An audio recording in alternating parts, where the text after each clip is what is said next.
Bienvenue sur On a Mind, partage d'un coach, le podcast des coachs inspirants. Je suis Vincent Lopez, coach professionnel certifié, spécialisé en éducation et en parentalité positive. Mon objectif, démocratiser un coaching de qualité qui s'appuie sur un code de déontologie éprouvé. Pour ça, en partenariat avec B-Coaching, je te présente chaque semaine une partie d'interviews de coachs professionnels, des experts passionnés et accessibles. Je te propose un voyage inspirant avec des coachs qui vont te présenter leur parcours authentique avec toutes les étapes qu'ils ont traversées. Leurs défis, leurs échecs et leurs réussites vont enrichir ta propre expérience. Et on ne s'arrête pas aux témoignages. Ils vont également te partager leur vision unique du coaching et te présenter des outils précieux pour t'aider toi ou tes clients à atteindre vos objectifs. Pour ne rien rater de l'émission, pense à t'abonner dès maintenant et ainsi rejoindre la communauté On a Mind. Bonne écoute! Bienvenue sur On a Mind, premier épisode de cette nouvelle émission. Aujourd'hui, on rentre dans le vif du sujet. Je reçois deux coachs inspirants qui ont fondé mon partenaire B-Coaching. Alors B-Coaching, c'est quoi? Une communauté, l'envie d'un partage au début et plein de projets à venir. Ils vont te présenter tout ça, par où ils sont passés, les étapes, les hauts, les bas et surtout vers quoi ils veulent aller. Alors reste à l'écoute et on se rejoint à la fin de l'épisode. Bienvenue Mickaël, bienvenue Alexandre, merci d'avoir accepté l'invitation. Merci Vincent, merci pour l'invitation. Merci Vincent. Et puis on a aussi avec nous Valérie qui va co-animer cette interview. Bienvenue Valérie. Merci Vincent, merci à tout le monde, Alexandre, merci Mickaël. Mickaël, Alexandre, vous êtes là aujourd'hui parce que vous avez monté un projet dont vous allez nous parler dans cet épisode. L'idée d'abord peut-être pour nos auditeurs qui ne vous connaissent pas, qui êtes-vous? On va commencer par… Allez Mika, vas-y s'il te plaît, qui es-tu? Qui je suis Je suis moi déjà. Donc Mickaël, je suis cadre dans un grand groupe industriel français. Et parallèlement à ça, j'ai plein de vies en une seule. Voilà, très, très actif, très passionné par beaucoup de choses. Par la nature, par les abeilles, voilà, d'où le lien avec Bee Coaching. Par les pompiers, mon investissement en tant que pompier volontaire depuis une vingtaine d'années. Et qu'est-ce que je peux te dire d'autre sur moi? Que j'aime me challenger, j'aime les défis. Et cette aventure est un super défi que je partage avec Alexandre. Moi, je suis Alexandre Mignari, j'ai 43 ans, je vais dire 42, mais non, ils sont passés. J'ai papa de deux petites filles, 10 et 12 ans, je suis marié, j'habite dans le sud de la France, pas très loin de mon acolyte. Ça fait une quinzaine d'années que je suis chef d'entreprise dans le monde du digital et de la communication. Donc tout ce qui est création de sites, tout ce qui est conception graphique, etc. J'accompagne beaucoup d'entreprises dans leur communication et dans leur développement depuis un certain nombre d'années. Et j'accompagne également les équipes commerciales que j'anime aussi dans leur succès et dans le développement de mes structures. Et très heureux d'être parmi vous ce soir là pour vous parler de cette belle aventure qu'on a lancée avec mon Mika il y a quelques mois de ça maintenant. Et voilà, c'est un nouveau bébé qu'on est en train de mettre au monde. Complètement. Superbe, extra. Valérie, quelques mots sur toi? Moi, je suis journaliste de formation et de métier depuis grosso modo 18-20 ans. Et je suis devenue coach depuis un an, spécialisée dans le leadership et dans la transition professionnelle. Et donc voilà, j'ai eu la chance de rencontrer Alexandre et Mickaël pendant notre formation. Donc c'est super. J'ai découvert leur plateforme qui m'a donné beaucoup d'idées. Donc je suis contente de les avoir rencontrés. Est-ce que, Alex, tu pourrais nous décrire ton acolyte? C'est toi qui sens, en fait. C'est toi qui vas nous dire ce que tu en penses. Tu pourrais nous dire tout ça. Ouais, écoute, avec plaisir, ouais, c'est exercice intéressant.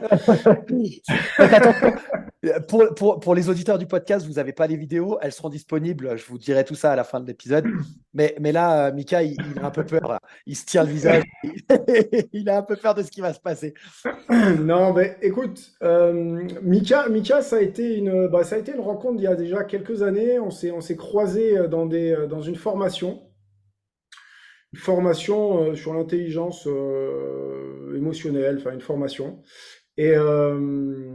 Et, on a tout de suite accroché, en fait. Ça s'est fait naturellement, un peu en type coup de foudre, quoi, tu vois, ce Tu te genre de choses souviens? comme ça. Tu te Ouais, je me souviens? rappelle.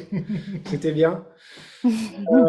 Non, mais voilà, ça s'est fait comme ça. Et puis après, bon, nos vies ont avancé, on se gardait en contact, mais sans plus. Et puis il m'a appelé la dernière fois. Il me dit, tiens, regarde, je me mets sur le coaching. Est-ce que ça t'intéresse? Je sais que ça pourrait être cool qu'on le fasse ensemble. Et puis bon, bah, je me suis dit, bah tiens, pourquoi pas? Ça peut être une bonne chose. Et puis en plus de développer avec Mika. Et en fait, on a appris à se connaître, en fait, vraiment à ce moment-là, quoi. Ça a été ouais, c'est une personne qui a un grand cœur. C'est une personne qui a euh, hyper actif, hyper intelligent. Alors, il est à côté, hein, donc je fais attention, mais c'est vraiment le ça. C'est quelqu'un qui a envie d'aider en fait. Il est là, il a besoin en fait et il a envie euh, de servir. Et à un moment donné, s'il pense que par ses compétences, par ses qualités, par sa manière d'être, par la petite phrase qui va bien, il va pouvoir aider la personne, il va y être. Il va être. Et ces gens-là, il n'y en a pas beaucoup. Et c'est quelqu'un qui est très structuré aussi. Donc à la fois il est émotionnel, mais en plus il est très carré, très structuré. Il a une compétence qui est très forte, c'est celle de la formation. Et ça nous aide beaucoup, nous, à structurer nos soirées. Grâce à lui, on arrive à avoir quelque chose voilà, qui est professionnel. Et Mika, ouais, non, on se complète bien tous les deux. Il a tendance à me tempérer. J'ai tendance des fois à le titiller, mais on se complète bien tous les deux. C'est un bel équilibre. Et c'est vraiment une belle rencontre. Et enfin, je suis content, moi. Vraiment. Ah ouais, j'ai oublié de dire, c'est un clown et il me force souvent à mettre des perruques. Putain, j'en peux plus, moi. J'en peux plus. Ah là là. Et toi, Mika, alors, après toutes ces belles paroles, qu'est-ce que tu aurais à dire sur ton acolyte? Qu'est-ce que je pourrais dire sur Alex? Bah, la rencontre, c'est vrai que ça s'est fait comme ça. Moi, c'est quelqu'un que j'ai décelé à la première rencontre, aux premiers échanges. Je me suis dit, il y a quelque chose de beau à faire avec cette personne parce que c'est une belle personne. Et je lui avais dit d'ailleurs, bien avant qu'on fasse Coaching, je lui ai dit, j'ai dit, Alex, il faut qu'on crée quelque chose ensemble. Ouais. Donc on avait déjà un projet. Moi, j'avais déjà vu une projection très lointaine avec lui. Et puis, Alex, c'est quelqu'un qui est passionné par le développement personnel. Il a un parcours dans le développement personnel, il se connaît très très bien, il analyse très très bien les autres, il sait très bien s'appuyer sur les bonnes personnes. C'est quelqu'un qui est très orienté réseau, euh, public relation, voilà. En plus, il a une belle gueule, je peux rien lui refuser, quoi. Déjà, tu le regardes, il sourit, t'es séduit, quoi. Même si, voilà, je ne pourrais pas le satisfaire, mais bon, on est séduit sur ce côté-là. Après, c'est quelqu'un qui est beaucoup dans la générosité, voilà, il va toujours être là, toujours être disponible, quelqu'un qui est dans le besoin. Et ça, c'est ce côté où est-ce qu'on se calibre vraiment Ouais. bien. Il a 10 000 vies en une, voilà, il n'arrête pas, il est comme moi, il est hyper actif. Mm. Et, euh, et après, ce qu'il a aussi ce qu'il a en grande compétence, et quand il dit qu'on se complète, c'est exactement ça. C'est que c'est quelqu'un qui est visionnaire et qui est orienté action, voilà, action, efficacité. Et ça, c'est ce côté qui va m'aider à me recadrer des fois où moi j'ai tendance à avoir le cerveau qui part un petit peu à droite, à gauche en disant tiens, cette idée, pourquoi pas cette idée. Voilà, il va me dire ouais, ok, d'accord, mais vers quoi on va prioriser? Donc du coup, ça aide à ça aide à garder l'axe en fait, voilà, la trajectoire principale. En fait, beaucoup de points communs, en fait. On a beaucoup de points communs, et c'est ce qui fait, en fait, le succès d'une relation, hein, que ce soit une relation amoureuse, d'entreprise, amicale, n'importe.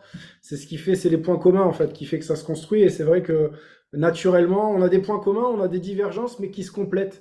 Donc, il y a un vrai, c'est comme j'ai l'image, hein, d'un rouage, en fait, où vraiment il y a des creux, il y a des pleins, et derrière, en fait, c'est fait que ça fonctionne bien. et que c'est naturel. Mm. On se force pas en fait, ça se fait naturellement. On se force pas et souvent, très souvent, c'est bizarre à dire, mais très souvent on se le dit entre nous quand on débrief sur un événement. Mais de toute façon, je sais que tu vas me suivre. Et en fait, c'est ça. En fait, on propose à l'autre l'idée et l'autre, on sait qui suit. Donc on se connaît tellement bien malgré une amitié qui est pas une amitié De longue date, ouais, extrêmement longue en date. On se connaît tellement bien qu'on sait comment l'autre peut anticiper une décision en fait. Donc du coup, voilà, ça aide à bien explorer toutes les pistes pour pouvoir proposer la décision mieux possible. Voilà, vous avez eu nos déclarations d'amour. C'est quand le mariage? Ah, ça y est, hein, on l'a entamé, là. Ça fait bien un an, hein. C'est presque un an hein, qu'on est mariés, là. C'est bon, hein, on est passé devant le greffe. Pas devant la mairie, mais c'est devant le greffe. Hein. Non, non, on est bien mariés, là. Hein. C'est ça, vous êtes bien mariés. Pardon, Valérie, vas-y, vas-y. Non, je pensais, ils vécurent heureux et eurent plein d'abeilles. Et tu te rends compte, la production, quoi, ils sont à plus de 500 déjà en à peine un an, et c'est que le début. Ok, plus sérieusement, pour commencer, peut-être, voilà, allez-y, dites-nous de quoi on parle quand on parle de ce projet que vous avez monté il y a un an maintenant. Il y a eu l'anniversaire il n'y a pas très longtemps, finalement. Donc, qu'est-ce que c'est? Comment ça s'appelle? Voilà, dites-nous-en un peu plus. Allez, vas-y. L'idée, c'est qu'on a commencé avec Alexandre à être tous les deux en formation de coach. Donc moi, j'ai commencé en janvier, Alexandre a commencé en avril 2022 de la même année. Et puis, on s'est rendu compte que dans notre cursus de formation, il y avait un vrai besoin d'entraînement, un vrai besoin de réseautage, un vrai besoin de partage, de tisser des liens entre les gens. Et on a commencé rapidement à organiser une première soirée ensemble autour du coaching d'équipe. Et puis cette idée a vraiment plu, a énormément plu. On nous a demandé de la reproduire. Enfin, elle s'est fait 5 fois en tout. Et suite à ça, voilà, le petit groupe de pairs qui avait commencé au départ par une dizaine de coachs qui s'entraînaient a grossi, a grandi, s'est développé autour de différentes thématiques autour du coaching, donc de la pratique autour du coaching d'équipe, autour du fishball, du co-développement, voilà, différentes techniques, de la pratique d'outils, de la rencontre avec des référents en coaching. Et puis voilà, aujourd'hui, voilà, un an après, on a passé le cap des 500 personnes sur la communauté. Alors, quand on parle de communauté, c'est avant tout une aventure un peu folle parce que la communauté, c'est un WhatsApp en fait. Aujourd'hui, c'est animer un WhatsApp à 500. Autant vous dire que c'est pas simple. Et grâce en fait à beaucoup de personnes hein, qui nous ont rejoints aussi et pas mal de coachs, hein, de co-coachs comme on les appelle, qui étaient au tout début, comme Valérie, comme toi Vincent notamment, de se dire tiens on a structuré, on a aidé un petit peu à, à faire évoluer on va dire cette communauté qui se gère par un WhatsApp avec voilà avec différentes soirées comme l'expliquait Mika, différents événements comme l'expliquait Mika. Et ça a été vraiment aussi une aventure commune, c'est-à-dire qu'il y a beaucoup on nous a beaucoup challengé en fait. À chaque fois, on a répondu à un besoin. Donc, on a commencé notre propre besoin, c'était comme le disait Mika, s'entraîner. Mais finalement, on a répondu à ce besoin-là auprès d'autres personnes. Et puis, d'autres personnes se sont dit, tiens, j'ai d'autres besoins. J'aimerais développer tel outil. Ok, très bien, on va regarder s'il n'y a pas des gens qui développent cet outil. Donc, on les a fait venir. Et puis, au fur et à mesure, on a structuré. Et là, maintenant, on est en train de lancer... on va passer d'un WhatsApp à une plateforme numérique qui est en développement, qui est en fin de développement. Encore quelques jours, quelques semaines peut-être, pour voir le jour et être lancé au grand jour dans peu de temps. Et j'ai une question justement, vous qui connaissez, qui avez fait votre benchmark justement de ce type de plateforme qui est assez novatrice finalement, n'est-ce pas? Comment vous avez fait pour vous distinguer, vous, de tous les autres? Parce que voilà, vous avez quand même, il faut préciser, tu l'as dit tout à l'heure, vous avez passé un cap avec tous ces gens qui vous suivent. Comment tu fais alors pour cartonner, entre guillemets, comme ça? Comment vous faites tous les deux? Écoute, je pense qu'on l'a jamais cherché en fait. On n'a jamais cherché les choses, elles nous sont tombées dessus. À un moment donné, il disait, hein, on a commencé, on était 10 sur un groupe WhatsApp. Mika en avait 10, j'en avais 10, on les a regroupés. Puis finalement, après, ça on en a parlé un petit peu, on est monté à une cinquantaine. Et puis après, on est venu dans un webinaire et puis on est passé à 150 d'un coup. Il a fallu qu'on gère et puis de 150, ça s'est fait progressivement comme ça. Donc on n'a pas vraiment cherché, on s'est surtout retrouvé dans un vide en fait. À un moment donné, on a constaté qu'on avait mis le doigt sur quelque chose qui était existant à des moments, qui était développé par d'autres plateformes à certains égards. Mais ce qu'on a fait, ce qu'on a mis en place, cette intelligence collective, cette envie de répondre à des besoins qui naissent en fait, qui sont pas là et aujourd'hui, qui sont là demain, ben ok, on y répond, on est là. Ben voilà, c'est un peu ça qui a fait que c'est un peu malgré nous pour l'instant. On verra bien où ça va, hein. Pour l'instant, c'est une aventure qu'on partage, c'est une aventure voilà, qu'on kiffe parce que c'est des bons moments qu'on a avec tous les deux et puis avec plein de personnes. Et voilà, donc on l'a fait un peu malgré nous jusqu'à présent, quoi. On n'a pas tellement benchmarké en fait. Après, ce qu'on peut dire aussi, hein, pour tout vous dévoiler, c'est qu'on a quand même deux personas un petit peu atypiques qui attirent, qui font fédérer les gens autour de nous. Parle de moi là. Bien sûr, bien sûr, bien sûr. Deux personnages.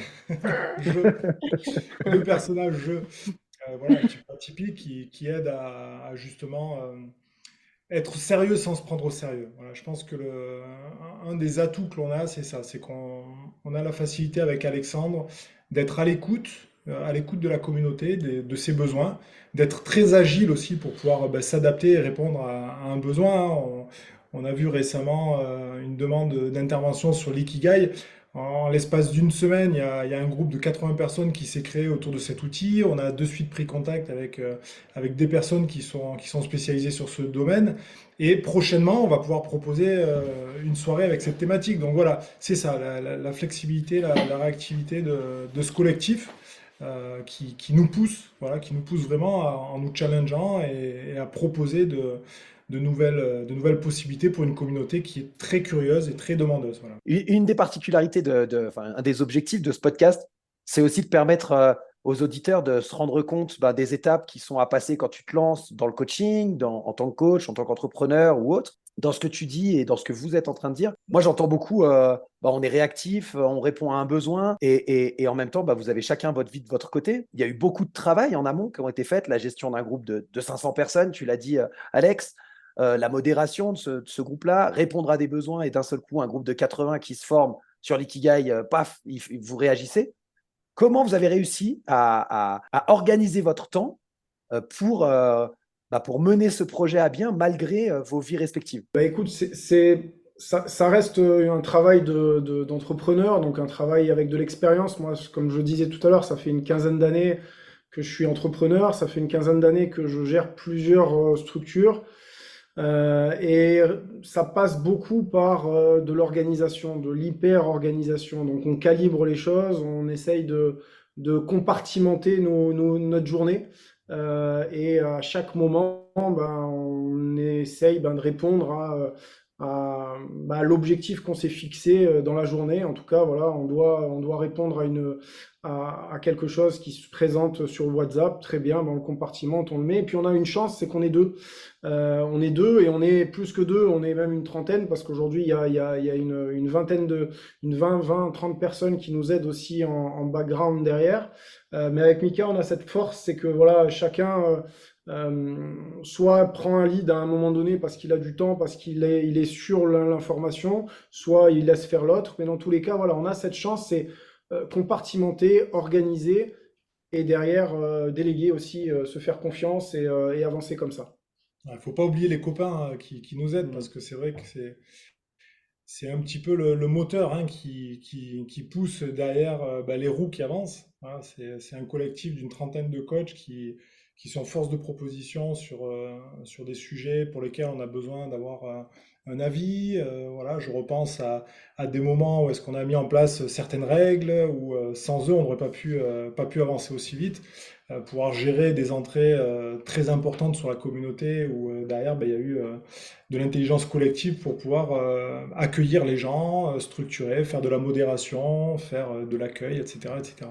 Merci. Alors voilà, on voit hein, dans vos présentations respectives les points communs, comme tu l'as dit, Alex, mais aussi les petites divergences qui se complètent. Comment ce duo et ces deux personnalités, elles se reflètent dans le projet? Comment elle se reflète Ouais, je vais y aller. Comment elle se reflète, c'est que C'est un mot que je connais pas en fait. en, Je les en ai fait, fait. souvent, il y a il y a quelque chose qui arrive, il y a une idée qui débarque sur le WhatsApp, il y a une personne qui nous sollicite, il y a des impératifs après d'ordre très classique en gestion d'entreprise, etc. Et puis, l'un va soumettre à l'autre, en fait, il va se dire, tiens, t'as vu ça? Et souvent, l'autre a déjà anticipé, il a dit, ouais, je sais que tu t'en es occupé, ou je sais que c'est dedans, et derrière, en fait, ça se reflète comme ça, c'est que les choses, elles arrivent d'elles-mêmes, et puis derrière, comme je l'ai dit tout à l'heure, en fait, c'est pris en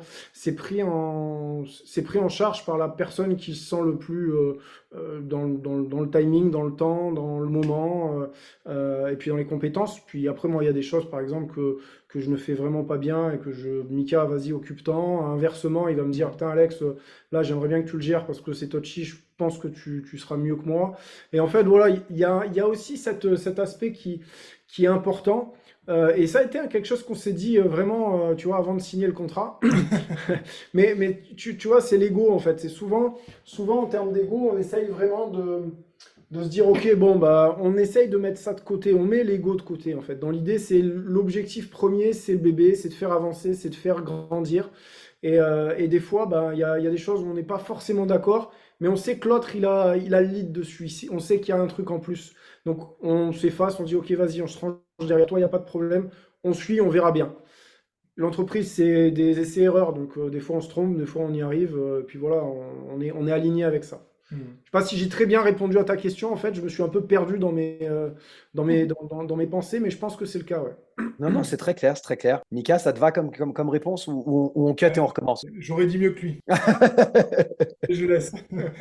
Non, très bien. Non, ouais, c'est ça, hein. C'est la flexibilité, la complémentarité, l'affinité par compétence aussi. Tu vois, voilà, ça c'est aussi ce qui aide vraiment, c'est qu'on connaît bien, on sait bien ce que l'autre aime bien faire et là où il est bon. Donc du coup, naturellement, on le laisse faire ce qu'il pense faire quand il est dans la bonne voie. Mais bon, après, voilà, depuis un an de mariage, on n'a jamais dormi dans un autre lit, hein, donc c'est que ça se passe bien. Hein. Et voilà, c'est fini pour le premier épisode de On Mind, première partie de l'interview de Alexandre et Michael. Ils t'ont présenté leur projet BE Coaching, cette communauté de coachs inspirants, impliqués et actifs qui veulent s'entraider, partager. Ce groupe WhatsApp de plus de 500 coachs qui va se transformer tout prochainement en une sorte de marketplace, une plateforme de coaching en ligne sur laquelle on pourra retrouver différents éléments, des blogs, des forums, etc. Il y aura plein d'outils. Bref, tout ce que Michael et Alexandre t'ont présenté aujourd'hui. On se retrouve la semaine prochaine avec toujours l'interview de Michael et Alexandre. Cette fois, ils nous parleront de leur vision du coaching, de leur vision du marché du coaching et ils nous parleront également de leur formation auprès de l'Institut du Coaching International, etc., etc. Encore plein de pépites à venir. Alors reste à l'écoute. Si cet épisode t'a plu, je t'invite à le partager, à en parler autour de toi et surtout, si tu as la possibilité sur ta plateforme d'écoute de mettre des commentaires, c'est vraiment là que ça aide le plus le podcast à remonter et à se faire connaître. Voilà, je te remercie, j'espère que ça t'aura plu. Comme tu as pu le voir, on a fait un format assez court pour ces épisodes de façon à ce que tu puisses un peu les snacker. Alors on est sur 20-25 minutes. Peut-être qu'on raccourcira par la suite, je ne sais pas encore. En tout cas, on ne fera pas d'interview d'une heure ou d'une heure et demie d'un seul bloc. Il y aura peut-être la possibilité pour les personnes qui le souhaitent d'avoir l'interview d'un seul trait. On va voir ça par la suite. Je t'avais dit également que tu aurais accès sans doute aux vidéos. On est en train de travailler sur une chaîne YouTube et puis il y aura les vidéos de toutes les interviews réalisées sur le podcast. Je te tiens au courant, donc reste à l'écoute des épisodes. On se retrouve la semaine prochaine. Je te mets dans la description le lien vers le code de déontologie ICF que nous avons cité et puis tu auras le lien de la plateforme dans un des prochains épisodes. À très vite.